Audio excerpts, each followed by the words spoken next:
Treat Williams chewed the scenery. Oh yeah, as a great villain. Yeah, it's a fun. I remember going to a theater and watching it. So I mean, I definitely had a good time watching that movie. That's a fun one. My 5, it's newer, but it's Wonder Woman. And I know people complain about the CGI fest at the end, and I still don't understand why the Amazonians gave up the high ground to the Nazis. Like, why don't they just stay up on the mountain and shoot arrows at them? Why attack them on the beach? But what I like most about this movie is Patty Jenkins directed, and the performance she got out of Gal Gadot. It's so, I don't think I've ever seen a performance like that in a superhero movie. It's just open. It's curious, but she's also a badass, but she's just still new to the world.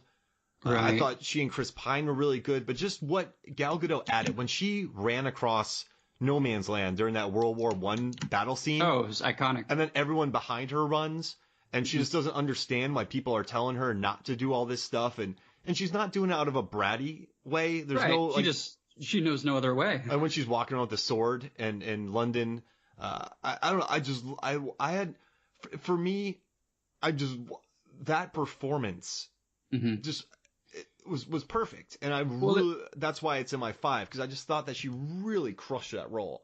She did. She earned, I think, the confidence that she might not have had going into it, because a lot of people were still nitpicky, as fans will do with women in these movies. But you're right. I think that movie especially really brought back what the feeling of aspiring to be a hero should feel like. And going into the movie, which I agree with you, I loved, one thing I really wanted to feel, and maybe I'm giving away my next few entries, was to feel the way I felt as a little boy watching Batman 1989 at the very end, seeing him tower over the cathedral with the march playing and the bat signal. That just felt so triumphant and so special to me as a little boy, to have something even so silly as a superhero to look up to. I wanted that. And I wanted that feeling for little girls. And I, being a 31-year-old male at the time, seeing Wonder Woman, had that feeling again. And it's just like, that's wild, to recreate that. Yeah. It's just really special. So I love that Jenkins directed it. I just thought, I don't know, and I do have to say, a lot of people were angry about Gal Gadot, which is insane, but I was working Comic-Cons at the time, so I was hearing it. Right. And I was like, have you watched Fast 5 or Fast and Furious 6? Like, have you seen she and Sung Kang are really good in that movie, and she's a badass. And yeah. Have you watched the Fast movies? A few of them, yeah. So in the 6th one, her and Sung Kang have this relationship, and she dies at the end of Fast and Furious 6. And I had a tear in my eye. So I'm serious, because you loved her before Wonder Woman. Well, they were a great couple. She was in Fast 4, 5, and 6, and she was really great in it. And when they got cast, a lot of people were like, "Oh," but I'm like, "No." I was like, "Yo, watch the Fast movie. She's gonna crush it." And then she crushed it. Yeah, I honestly had no real experience with her on screen before Wonder Woman, so I was sort of blind to that as well. I was in the theater patting myself on the back because I'm like, I told everybody. Yeah. But no, I you know what? I actually. So my last year I was working this job. It was a nightmare. I was like in 18 different cities, always traveling. This job was just, like massive long days. Wasn't the best way to kind of, wasn't the best job. It was a job, so I'm not going to complain. And saw a lot of the country, I won't complain. But I saw it in a packed 2-story theater in San Francisco. And I would say 70% of the audience were women. And so I went by myself, got a beer, popcorn, sat down. And everyone was clapping, cheering. I've never been I've never been in a theater like that. I've never seen that before with that kind of character. And so, I mean, just the cheers and the clapping and no one was like being obnoxious with phones out. They were just loving every second of the movie. And I think that also really made a great experience for me as well. So that's why it's kind of one of the coolest things. No, that does sound really special. And it's easy to take that for granted even now. I mean, how long would the movie came out, last year? Yeah. And even now we've got Captain Marvel on the way, and we've got Black Widow on the way, and we're, I guess, maybe more desensitized to the idea. But at the time, it's so wild. A year ago, we still had not had that kind of caliber of a superhero movie led by a woman. And for it to perform as well as it did, to be as good as it was, it was a watershed moment in and of itself, so I completely agree. Cool. What's your 4? Oh, man, I wasn't prepared to rank, but I honestly, going off that last thread with the Phantom, I think The Rocketeer was one of my favorite old Disney movies that would sort of define the early 90s strategy, right? Before they got super safe and sanitary. And I mean, look, this movie had Nazis for villains, so Yeah. I do think it was a very big risk on their part, but I adore it. I think the score is beautiful. I think oh my gosh, Jennifer Connelly in that movie was just like instant crush. Yeah. So, Timothy Dalton as the big bad, everything about the movie I just think is very well done nostalgia, and that Joe Johnston directed it. Of course, he had worked on similar serials like Star Wars, was the perfect person for this job. And obviously he would go on to do Captain America, but Jumanji. Yeah. But, again, off that serial theme and being right for that role, I think Joe Johnston really brought out a great movie from, I guess it was a comic book, a serial, maybe, I forget. But yeah, that movie was always very enjoyable to watch, even as a kid, and I didn't quite understand the significance of, Nazi Germany. But yeah. I keep using this line, but it was just a good yarn. It was just old school throwback PG. Yeah. Well, these were movies that were not created in a factory, right? Yeah. These were movies that weren't made to be franchises. They were just like, hey, let's make this movie. As maybe this is being naive, but they wanted to make good movies, and it wasn't necessarily predicated on the idea of making 4 more after. And I know it was based on the serial, but that costume just looked great. Whoever set that up. Oh, it's iconic, yeah. Just the fisticuffs and watching Dalton swing. Mm-hmm. Yeah, I love that movie. That's a good pick, man. It's better. I did Iron Man for my number 4, just because when you look at Marvel now, this movie was a gamble. He got Jon Favreau. He did Elf. He did Zathura. Mm-hmm. Those were his big movies. And then you had Lyman directed that. Oh, did he? My apologies. Yeah. So he had the background. He had made good movies before, and then they brought in Robert Downey Jr., who he was off Kiss Kiss Bang Bang. The success on that, he was amazing. But I have never seen. He was still in the throes of his comeback. Yeah. He was not a guarantee. And this is a tentpole movie that's going to start off a Marvel Cinematic Universe, and from the first second that he is on screen, he's a fully fleshed character. Robert Downey Jr. Mm-hmm. He is. Like, just, he is, as soon as you meet this guy, you're like, I love this guy. This guy's amazing. And I love this. I don't like, this is my favorite Marvel movie, MCU movie. I'll phrase that. Mm-hmm. It's my favorite MCU movie just because the scene in the cave, he makes this shoddy suit and there's danger. There's, his heart has that problem. So he has to build, like, they have to keep the magnets. Are there, yeah. And so he's just this guy in a suit who built it.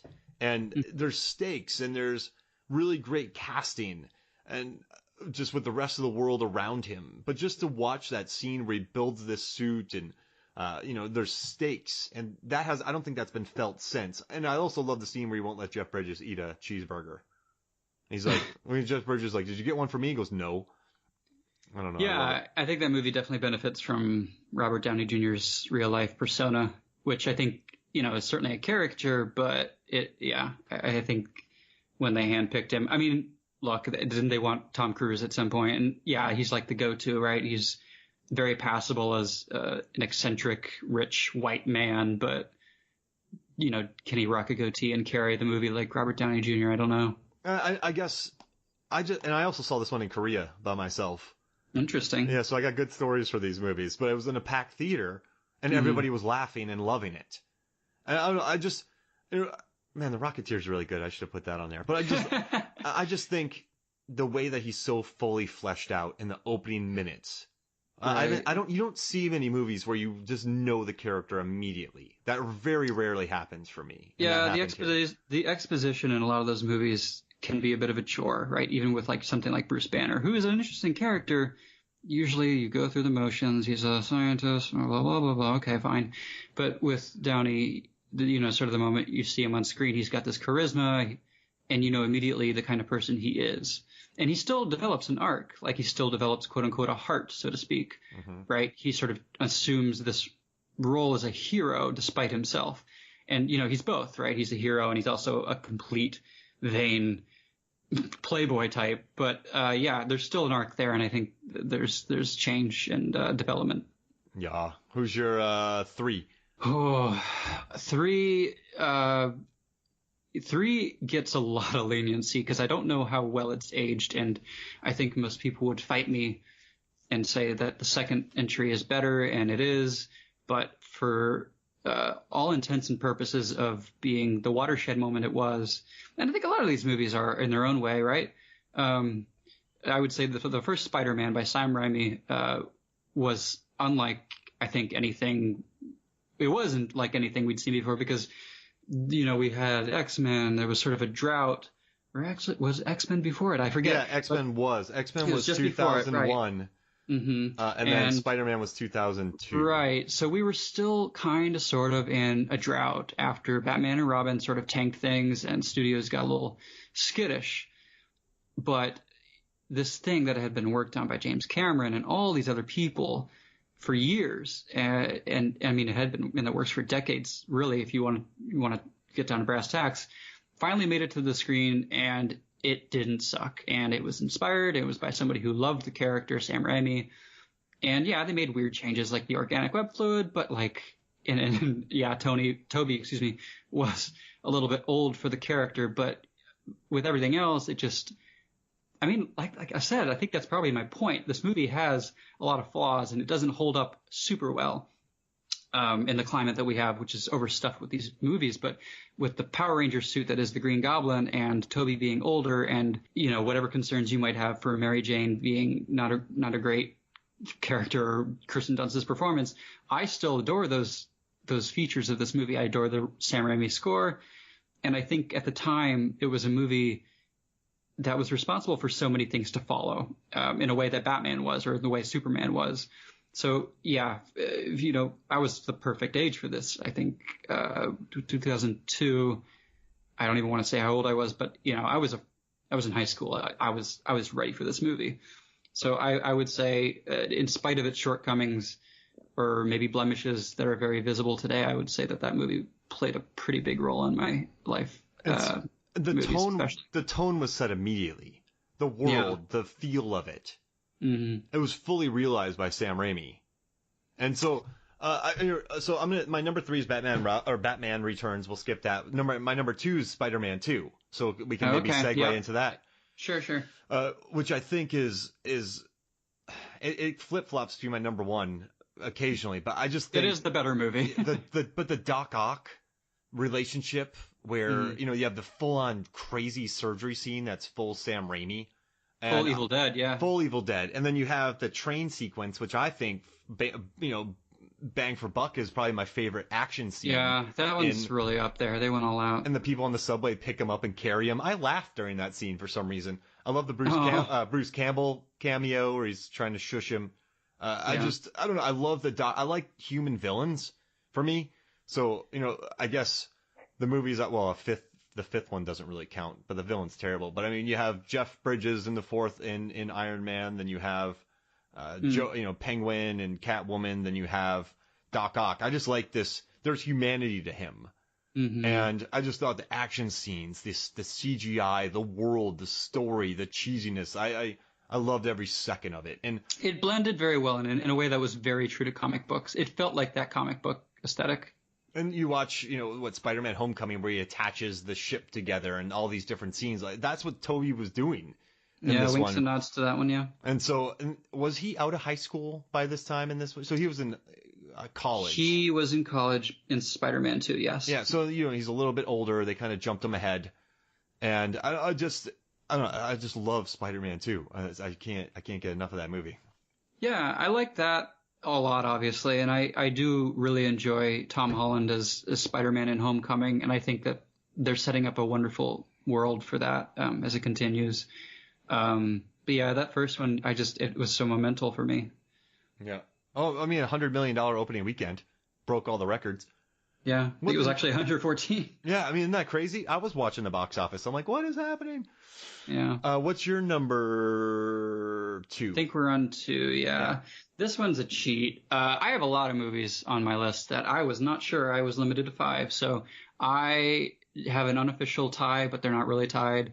I would say for 2, Batman Returns, Batman 1989, and The Dark Knight, I love equally for very different reasons. And I think I sort of mentioned that earlier with Dark Knight being hyper-realist but more dramatic as a crime story, blah, blah, blah. But Yeah, these movies, it's hard to pick, and I think nostalgia wins out when it comes to